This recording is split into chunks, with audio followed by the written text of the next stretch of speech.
Assalamualaikum warahmatullahi wabarakatuh. Salam sejahtera, shalom, Om Swastiastu, Namo Buddhaya, salam kebajikan. Ketemu lagi dengan saya Kristianto Yun Oni, salam NKRI.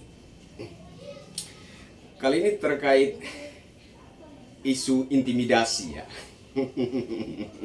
Ya, saya melihat kemarin Pak Mahfud MD sempat menebar isu ini. Katanya kalau saya datang ke daerah kalian, saya jangan disambut. Nanti kalian bisa diintimidasi, bisa dimutasi, bisa di gini-gini gitu-gitu dan lain sebagainya ya.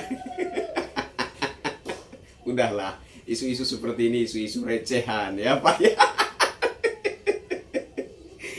Anehnya, setelah Pak Mahfud MD menghembuskan isu seperti ini, kemudian kemarin Pak Yusuf Kalla mendeklarasikan dukungan terhadap Pak Anies Muhaimin dan kemudian juga mengisukan hal yang sama, menghembuskan isu yang sama katanya.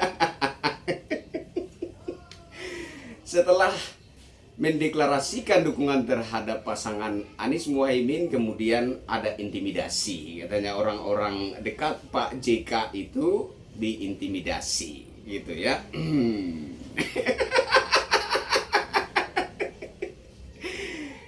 Saya mengerti bahwa isu-isu ini hanyalah propaganda gitu ya, menyulut emosi masyarakat, ya kan? Sudahlah, mari para elit ya, para pemimpin bangsa, para mantan pemimpin bangsa, para capres-cawapres yang saat ini masih menjabat sebagai menteri, marilah tunjukkanlah satu sikap berpolitik yang dewasa, yang mendidik, yang mengedukasi, yang bisa menghadirkan ketentraman dan kedamaian di masyarakat. Itu himbauan dari saya sebagai rakyat jelata, penghuni kebun singkong, manusia yang tidak berpendidikan ini.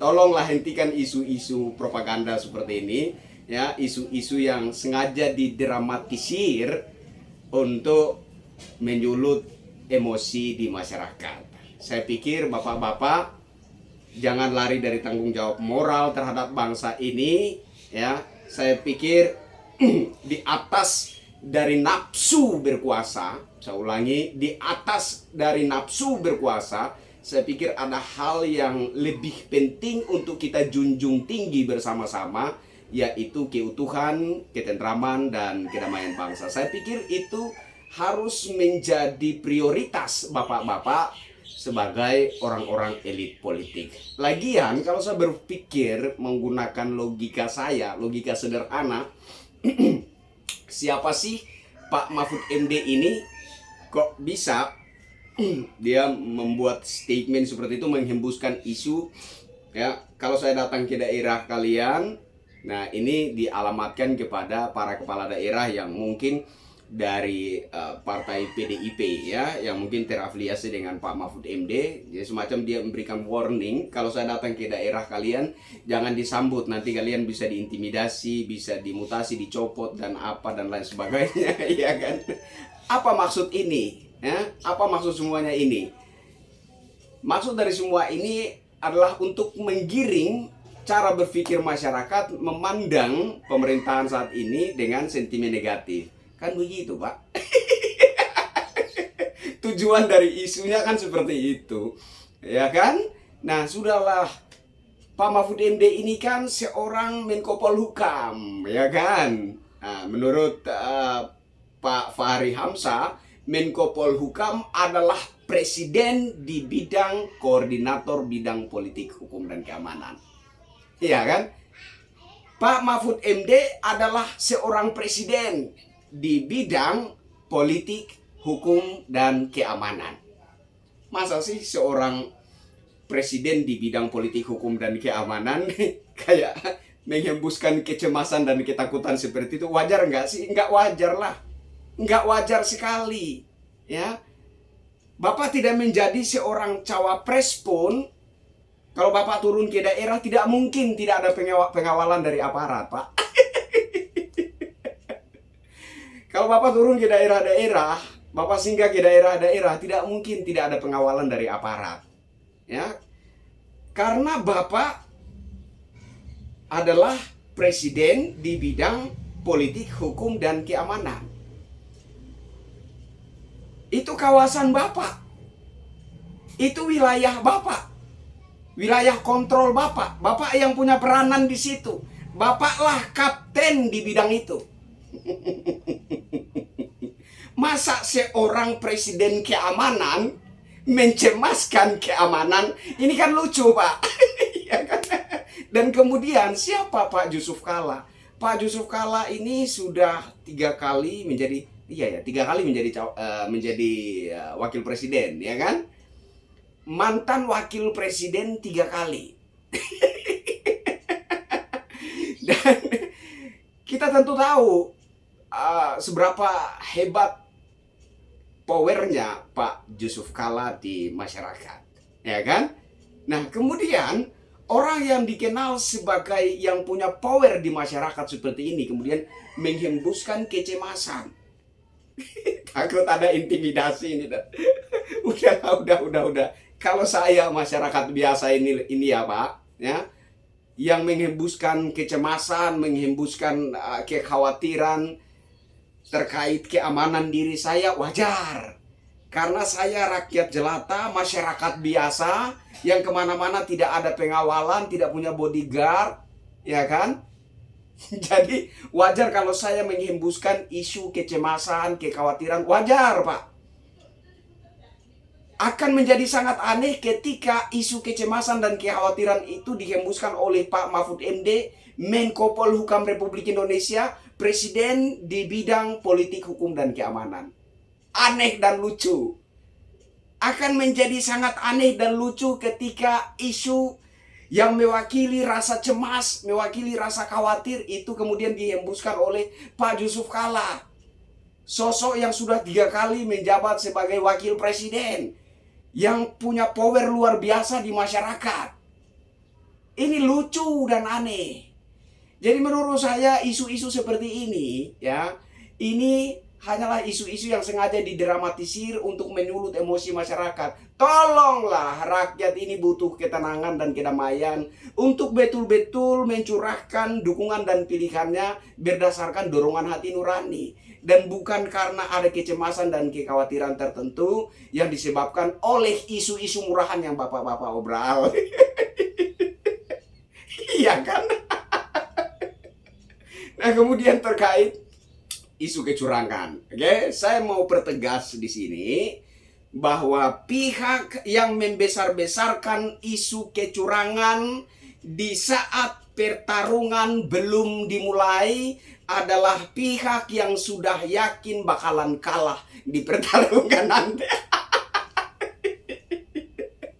Ya kan, berkaca pada pengalaman ya. Jadi kita bicara tidak asal bicara, tetapi kita berkaca pada pengalaman yang sudah-sudah.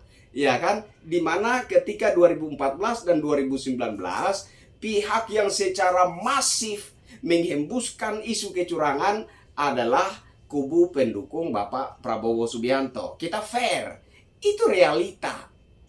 Nah, sehingga menurut saya pihak yang menghembuskan isu kecurangan, ya, dikit-dikit khawatir ada kecurangan, cemas ada kecurangan,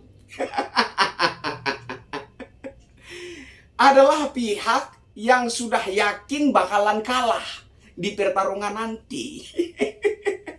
Karena mereka sudah yakin bakalan kalah di pertarungan, sehingga sebelum pertarungan itu dimulai, mereka memanas-manaskan dulu isu kecurangan. Supaya ketika kalah, enggak malu-maluin amat. Kira-kira seperti itu.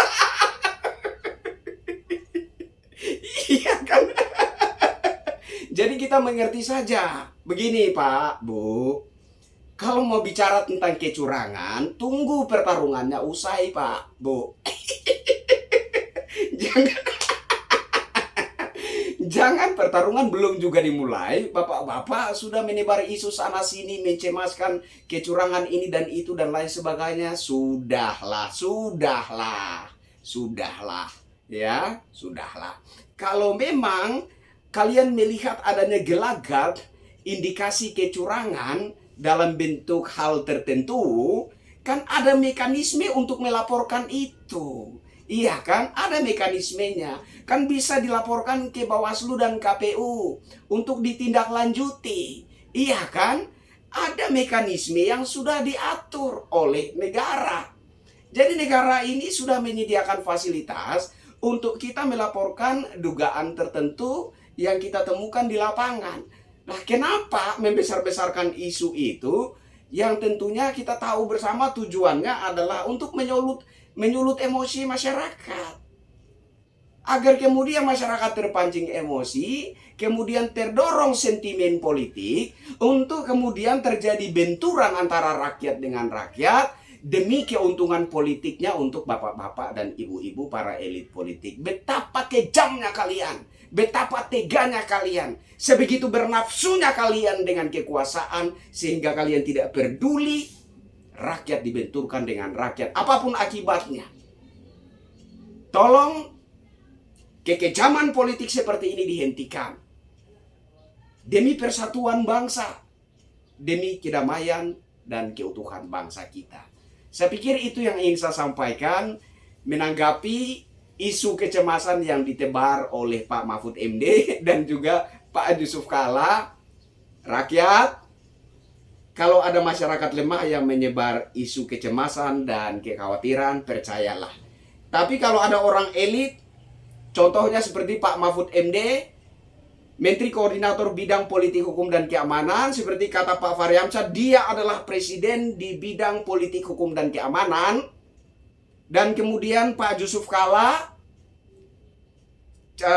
wakil presiden 3 kali menjadi wakil presiden Republik Indonesia yang punya power yang besar. Orang-orang ini yang kemudian menyebar isu yang mewakili rasa cemas dan khawatir, mereka omong kosong. Rakyat jangan terpancing, tetap tenang, karena ini adalah ujian. Saya Krisyanto Yenoni. Sampai ketemu lagi dengan saya di tayangan berikutnya. Wassalamualaikum warahmatullahi wabarakatuh. Salam sejahtera, shalom. Om Santi Santi, Santi Om Namo Buddhaya. Salam kebajikan. Salam NKRI.